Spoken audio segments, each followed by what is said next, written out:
జగన్మోహన్ రెడ్డి గారి పేరు ఎత్తకుండా, జగన్మోహన్ రెడ్డి గారి పేరు ఉచ్చరించకుండా ఒక్కరోజు అబ్బా కొడుకులు అన్నం తిని నిద్రపోయి లేచి ఉంటే ఒట్టు.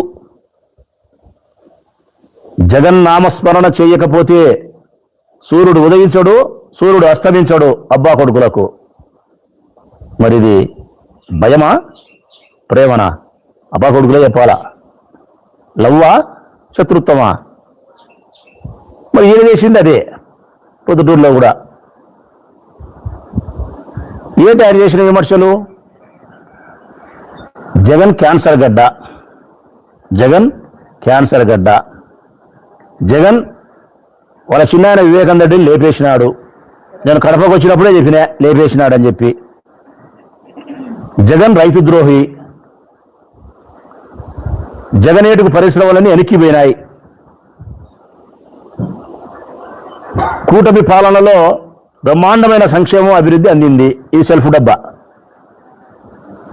పరిశ్రమలు బ్రహ్మాండంగా వచ్చినాయి. సెల్ఫ్ డబ్బా. రైజింగ్ రాయలసీమ సెల్ఫ్ డబ్బా. ఏ కదా నిన్న నువ్వు కడపకు వచ్చిన దానివల్ల జరిగిన ప్రయోజనం ఏంటంటే ఇదే. 6 రకాల నిందలు జగన్మోహన్ రెడ్డి గారి పైన వేయడము, 12 రకాల గొప్పలు మీరు చేయని గొప్పలు చెప్పుకోవడము. ఇప్పుడు నేను చెప్పిన మాటలే నువ్వు చెప్పినది. నేను ఇవన్నీ స్పష్టంగా అడిగితే ఒక్కదానికి కూడా నా ప్రశ్నలకు ఇంతవరకు సమాధానం చెప్పరు. సరేనబ్బా, నేనంటే నాకు సమాధానం చెప్పేంత నేను స్థాయి కాదు చంద్రబాబు నాయుడుకు, లోకేష్కు. మీరు చాలా పెద్ద మొగోళ్ళు. 3 సంవత్సరాల వరకు పెద్ద మొగోళ్ళే. 3 సంవత్సరాల తర్వాత మళ్ళీ మీరు చిన్న మొగోళ్ళు అవుతారు. కనీసం మిగతా వాళ్ళైనా మంత్రో గంత్రో ఎవరో ఒకరు ఉన్నారు కదా, ఇన్ఛార్జో బంఛార్జులో. ప్రజల కోసమైనా సమాధానం చెప్పాలి కదా. నా కోసం కాకపోయినా కానీ మేము సంధించే ప్రశ్నలు ఏమైతే ఉన్నాయో సమాధానం చెప్పాలా. ఇప్పుడు మీరు మాట్లాడుతున్నారు, క్యాన్సర్ గడ్డ అన్నారు, వ్యవసాయానికి వ్యతిరేకం జగన్ అన్నారు, రైతు ద్రోహి అన్నారు. ఇవన్నీ మేము సమాధానం చెప్తున్నాం. అట్లనే మీరు కూడా చెప్పాలా. జగను వివేకానంద రెడ్డిని చంపినాడా? ప్రజలారా, వాళ్ళ చిన్నాయన వివేకానంద రెడ్డిని చంపినారా? అరగదీసి ఆ క్యాసెట్ ఉన్నది ఏముంటుందో పోతుందో కూడా తెలియదబ్బా. మొన్నటి వరకు అయితే అవినాష్ రెడ్డి పేరు ఉచ్చరించినారు. మెల్లిమెల్లిగా అవినాష్ రెడ్డి పేరు మర్చిపోయి భారతమ్మ పేరు జగన్ పేరు చెప్పడం మొదలుపెట్టినారు. సిగ్గుండాలి రొంతన్నా. ఈ దేశంలోనే అత్యున్నతమైనటువంటి వ్యవస్థలు సిబిఐ దర్యాప్తు సంస్థ ఒకటి. దర్యాప్తు సంస్థలలో న్యాయస్థానంలో అత్యున్నతమైన న్యాయస్థానం సుప్రీంకోర్టు. ఈ 2 మించినట్టు ఏంటి లేవు ఇంకా మన దేశంలో. దర్యాప్తు సంస్థలలో సిబిఐ, న్యాయస్థానంలో సుప్రీంకోర్టు ఢిల్లీ. ఈ 2 చెప్పినారు. సుప్రీంకోర్టు స్పష్టంగా చెప్పింది, సునీతమ్మ యొక్క పిటిషన్ను తిరస్కరిస్తూ కాలయాపన చేస్తా ఉంది. విచారణకు అనుకూలంగా ఉండకుండా, విచారణకు అనుకూలం లేకుండా కాలయాపన చేస్తా ఉంది. ఈ కేసు విషయంలో జగన్మోహన్ రెడ్డి గారిని విచారించాల్సిన అవసరం లేదు, కేసులో ముద్దాయి కాదు, విచారణ చేయాల్సిన అవసరం లేదు అని చెప్పి సుప్రీంకోర్టు చెప్పిన తర్వాత సిబిఐ అనే గొప్ప దర్యాప్తు సంస్థ ఈ కేసులో మరో ఎవరిని విచారణకు పిలిచాల్సిన అవసరం లేదు, మరొక ఎవరిని ముద్దాయిలు చేయాల్సిన అవసరం లేదు, ఇంతకంటే ఇంకా నేర పరిశోధన చేయాల్సిన అవసరం లేదు, మేము చేసిన అడిషనల్ ఛార్జెస్తో క్లోజ్, మీరు ట్రయల్స్కి పోవచ్చు అని చెప్పి సిబిఐ చెప్పిన తర్వాత కూడా, సుప్రీంకోర్టు చెప్పిన తర్వాత కూడా జగన్మోహన్ రెడ్డి గారు వివేకానందని లేపేసినారు, నేను ఆనాడే కడపలో చెప్పినా అంటే నువ్వు సిబిఐ దర్యాప్తు సంస్థ కంటే గొప్పవానివే లోకేష్? సుప్రీంకోర్టు న్యాయమూర్తి కంటే నీ న్యాయం గొప్పదంటావా?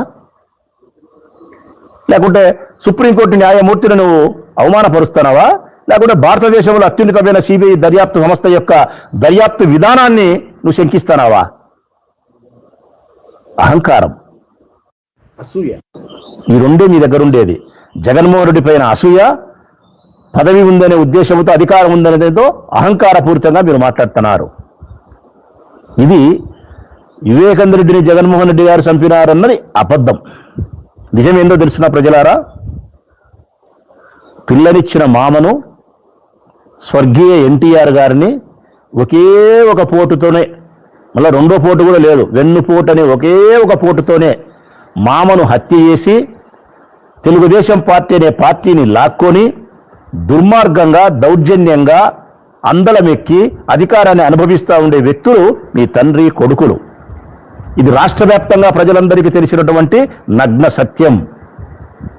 వివేకానంద రెడ్డిని జగన్మోహన్ రెడ్డి చంపలేదు, విచారణకు కూడా అవసరం లేదని చెప్పి స్పష్టంగా తీర్పు ఇచ్చిన సుప్రీంకోర్టు సత్యం.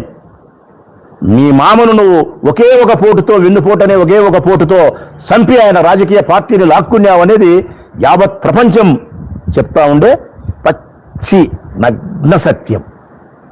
అయినా మీకు సిగ్గు లేదు, మానం లేదు, మర్యాద లేదు, ప్రజలు ఏమనుకుంటారనేది కూడా లేకుండా మాట్లాడింది.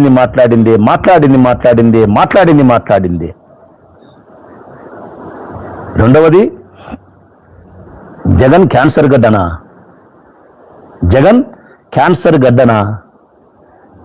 మళ్ళీ అడుగుతానా లోకేష్ నిన్ను, జగన్ క్యాన్సర్ గడ్డనా?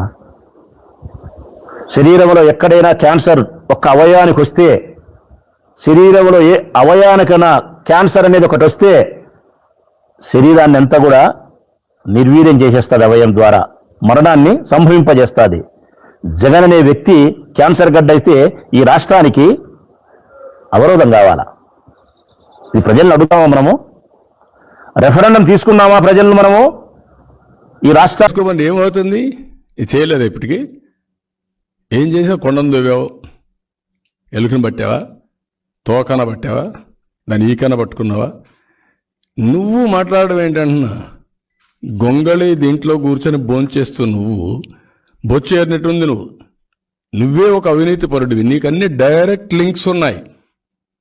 పాత 43,000 కోట్లున్నాయి, 11 ఛార్జ్షీట్లు ఉన్నాయి సిబిఐ, 9 షార్ట్లు ఉన్నాయి ఈడీ.